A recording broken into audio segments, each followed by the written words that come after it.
Thanks for joining me for this top 5 mini PC list under $500 US, and starting at just $150. After extensive testing and in-depth reviews of many different brands, we've found solid options that won't break the bank. Affiliate links and full reviews for each model are in the video description, which helps support the channel at no cost to you. Alright, let's jump into it right after a word from today's sponsor. Tired of monitors that can't keep up with your workflow? MSI's Pro Series has you covered, whether you're working from home or the office. The Pro MP251L E2 delivers a 120Hz refresh rate for smooth motion and features slim bezels for a clean, seamless look on your desk. Need more connectivity? The Pro MP275Q PDG is the ultimate docking monitor. Plug in your USB-C PD compatible mini PC or laptop with a single cable. That's right, power delivery, data, and display all in one. Both monitors are designed for all-day comfort with a reduced eye strain, so you can stay focused longer. MSI Pro monitors provide the best of both worlds for work and home. Find out more with the links in the video description. The Huawei P5 brings something unique to the budget mini PC market. A low-priced AMD Ryzen 5 3500U processor with 4 cores, 8 threads, and Radeon Vega graphics. Yep, this CPU is from 2019, but it still holds up against similarly priced minis very well in 2025.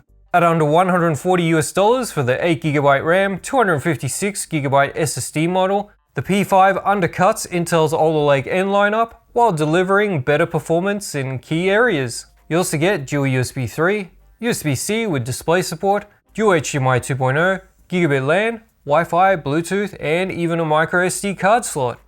There's even room for a 2.5-inch SATA drive if you need more storage. But here's the catch.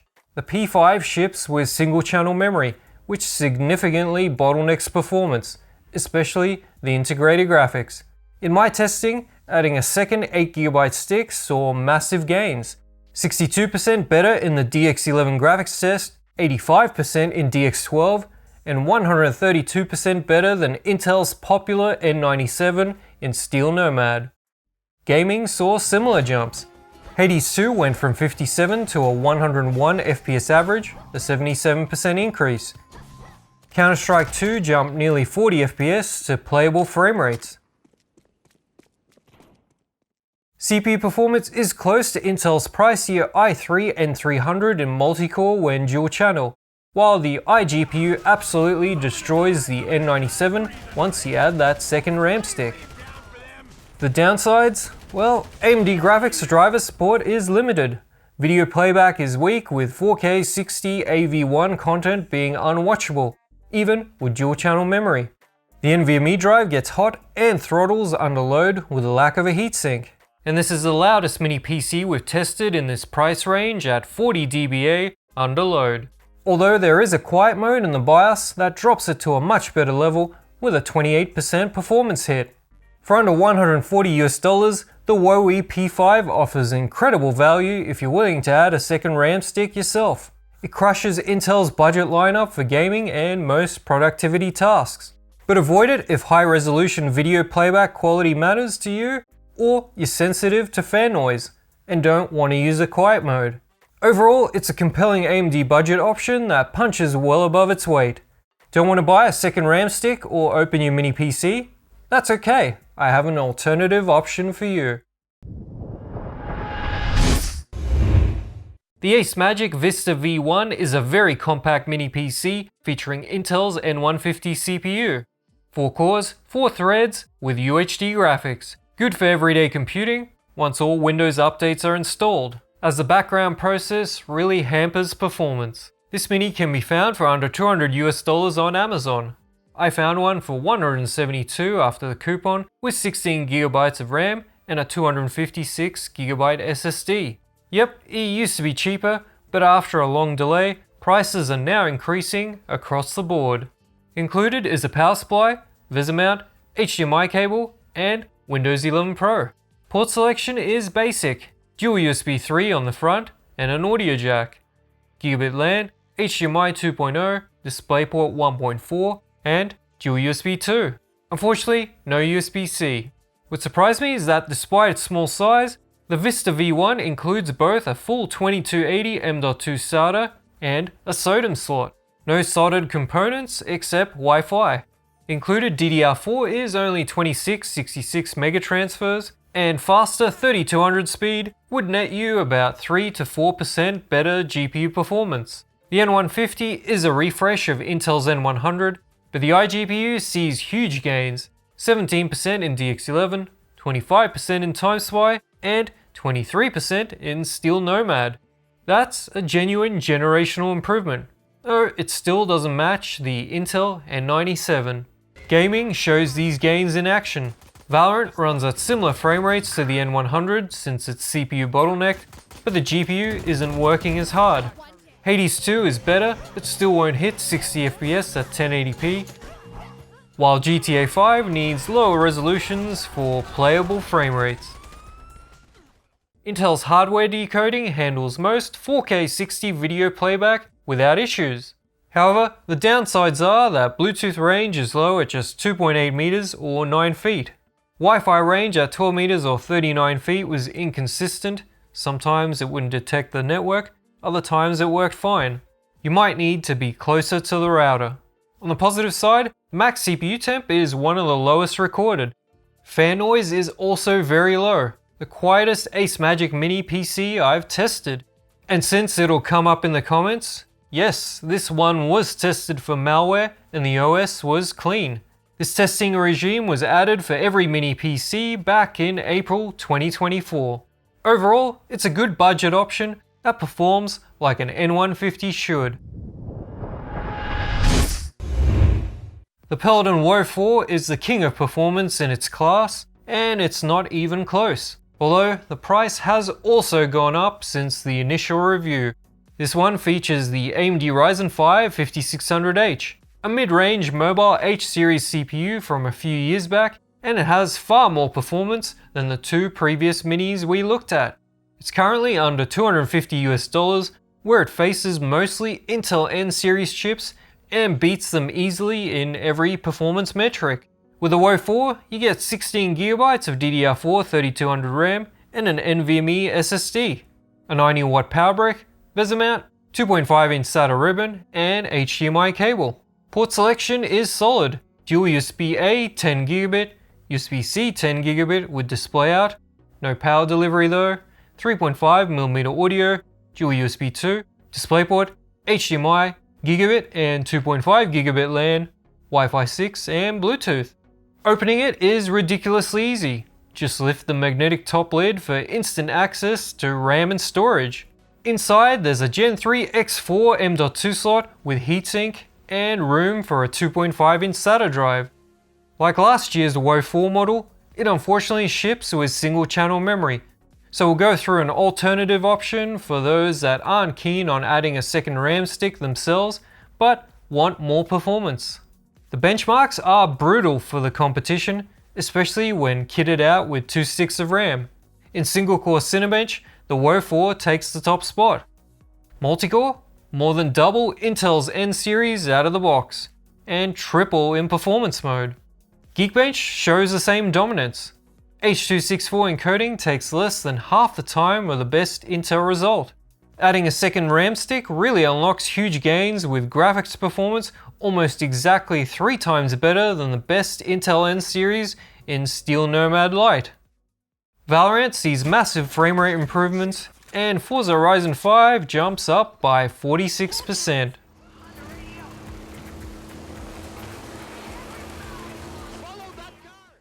Bluetooth range is excellent, one of the top spots for a budget unit with no external antennas. Wi-Fi at 12 meters or 39 feet had no issues.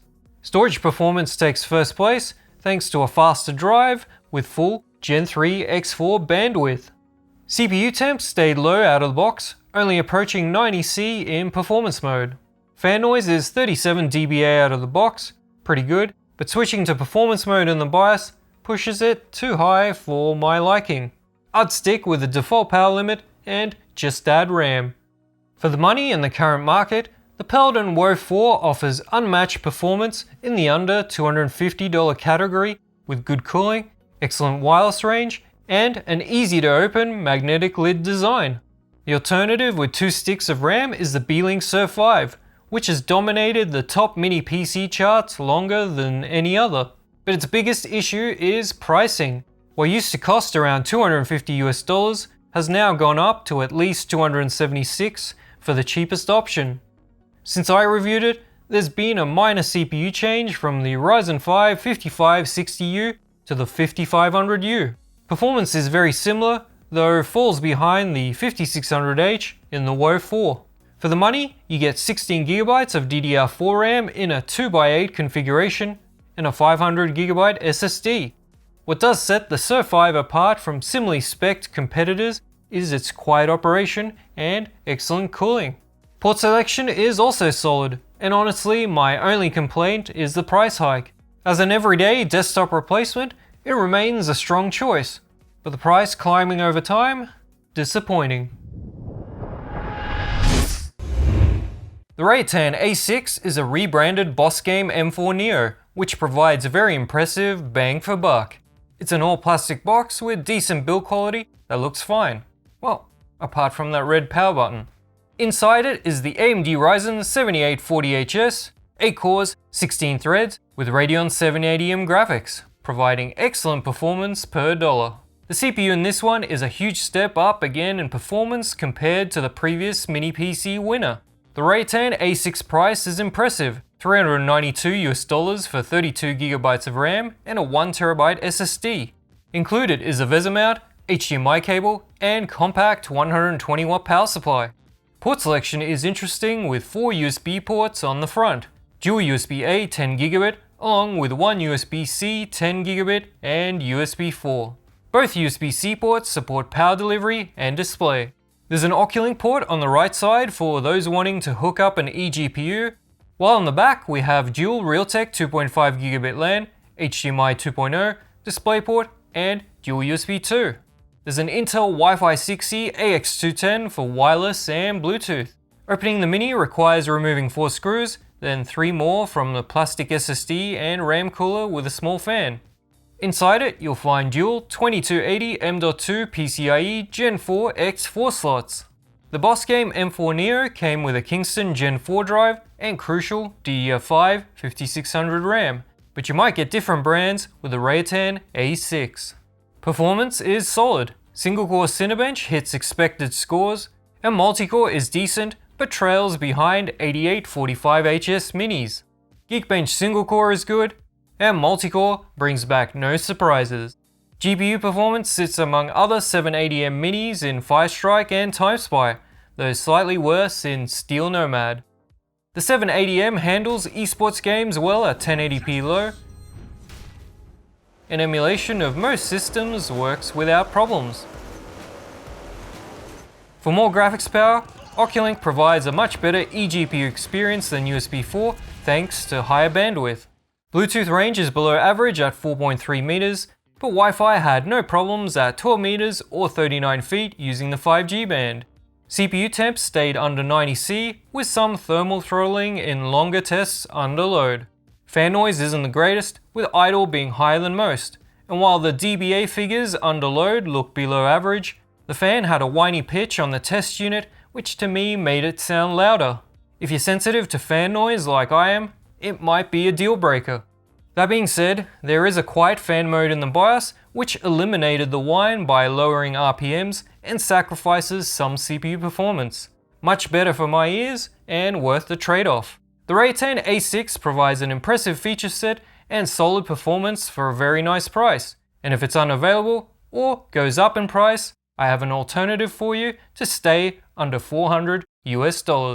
The GMK-Tech M7 brings a complete redesign over the M6 with some impressive upgrades. The metal case is back after the plastic M6, plus there's a cool translucent top lid and a satisfying protruding power button that's actually nice to press. Inside it is the AMD Ryzen 6850H Pro, 8 cores, 16 threads with Radeon 680M graphics. It's basically a 6800H with added security features and a tiny performance penalty. The 1TB storage, 16GB DDR5 model comes in at $370 US. The standout feature is Oculink support. for superior eGPU performance compared to USB 4.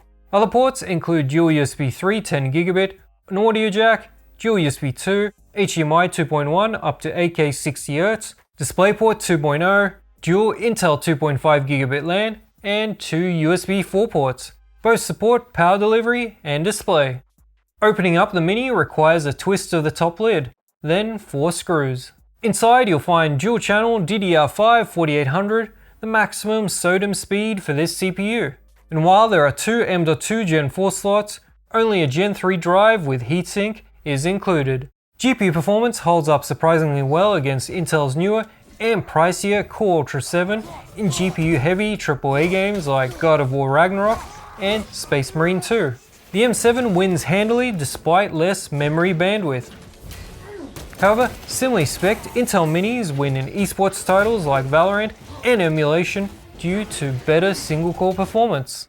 Bluetooth range is below average, and Wi-Fi at 12 meters or 39 feet failed with constant high ping warnings on the 5G band. You'll need to shorten the distance, use a USB Wi-Fi dongle, or use 2.4G.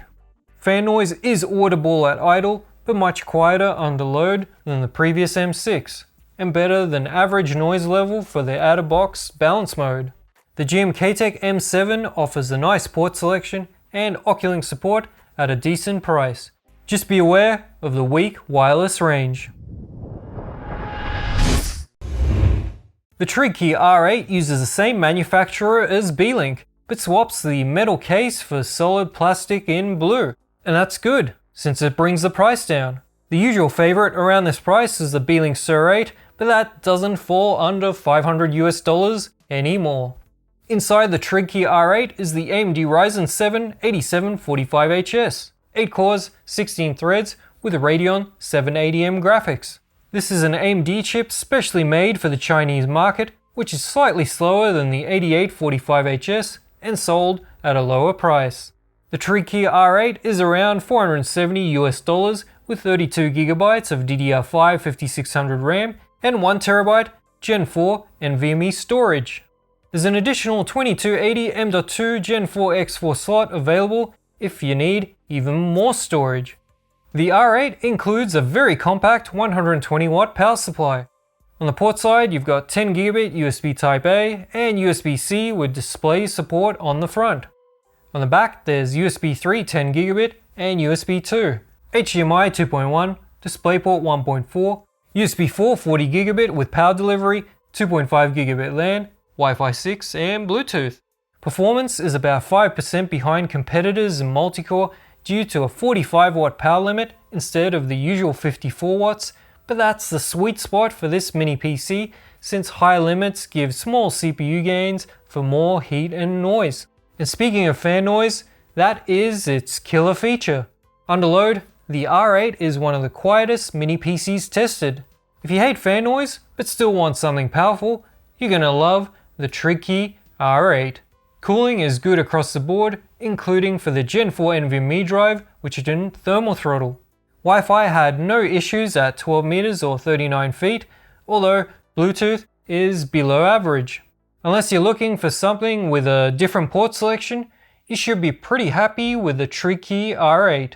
If you need an alternative with Oculink, the AU Star Mako is a good option. It also brings back a feature I didn't expect to see again. The power button is on top, just like the boomer mini PC days before it moved to the front. The Mako also includes a fingerprint reader for unlocking windows. It's the little things that make a mini stand out. The chassis is made from 100% recycled aluminium, feels solid, and hits 1 liter in volume. Chunkier than most, but that extra size serves a purpose with better airflow. Inside is AMD's Ryzen 7 H255, a refresh of the 8745HS with 8 cores, 16 threads, and Radeon 780M graphics. It's a bang for buck CPU, and the 1TB SSD 32GB RAM model is $469, a pretty attractive price. You get a compact 120W power supply, SSD thermal pads and heatsinks, and a HDMI cable. The Oculink port is on the side with an attached rubber cover that's easy to remove. Other ports include dual USB Type-A 10GB and USB 4 40GB on the front. Another USB 4 dual 2.5GB LAN, HDMI, DisplayPort, USB Type-A 5GB and USB 2 on the back. Both USB 4 ports support power delivery and display. Overall, A-Star's Mako performs pretty well, especially in the integrated graphics benchmarks. For gaming, esports runs well at 1080p low, but some games like Valorant hit good frame rates even at 4K medium. AAA games need 1080p low or upscaling. Outer Worlds 2 only hits a consistent 30 FPS with FSR. Emulation works well with many games at native or high resolutions. The Oculink and USB 4 ports support eGPUs. In most cases, Oculink provides large frame rate boosts thanks to the extra bandwidth. The crucial SSD is fast, and strangely my unit did not have the heatsink installed and I had to do it manually, but you should be okay either way. Bluetooth range is average. Wi-Fi had no issues at 12 meters or 39 feet from the router using the 5G band. Fan noise is also average with the out-of-the-box balance mode, but performance mode is too loud for the small gains. Stick with balanced for 90 to 95% of the performance. The A-Star Mako is a solid option under $500 with Oculink, dual 2.5GB LAN, and that glorious top-mounted power button. So there we have it, the top 5 mini PCs under $500. Whether you're after the best performance or the lowest price mini PC that doesn't suck, there's something here for almost everyone. You can find all of these mini PCs linked in the video description below. Purchasing through those links really helps the channel out at no extra cost to you, and I genuinely appreciate the support. If you found this video helpful, don't forget to hit that like button and subscribe for more in-depth mini PC reviews. Oh, and if you're wanting something even more powerful, then do check out my top 5 mini PCs above $500, which will be linked here once it goes live. Cheers!